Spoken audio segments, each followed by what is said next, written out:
Aujourd'hui encore, l'unité de lutte contre la corruption, cet organisme transformé et vivifié, assumant avec courage et impartialité son rôle, droit dans ses bottes, en tant maître et comme de fait, mais devant leurs responsabilités des agents publics, des hauts fonctionnaires qui ont porté atteinte à la probité, à l'éthique, en commettant sciemment des actes de corruption. 6 rapports d'enquête dont les résumés exécutifs sont rendus publics aujourd'hui vont être remis au commissaire du gouvernement.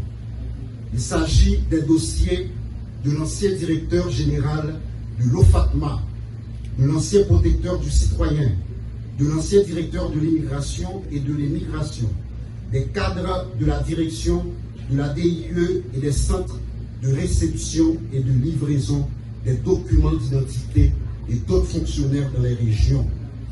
D'abord, c'est le rapport d'enquête sur les missions officielles de l'ancien protecteur du citoyen, Renan Edouville, pour les exercices fiscaux allant de 2019 à 2024.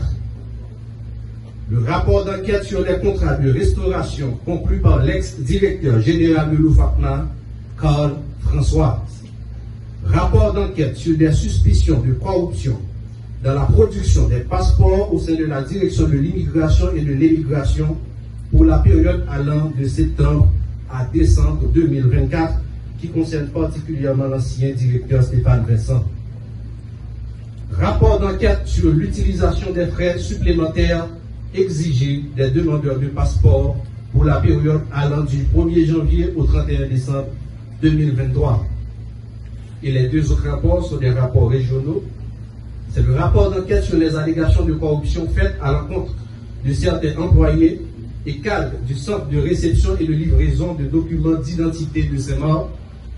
Et enfin, le rapport d'enquête concernant le chef du service de l'enregistrement et des opérations domaniales à la direction départementale des impôts du centre DDIC, Guerline Joseph.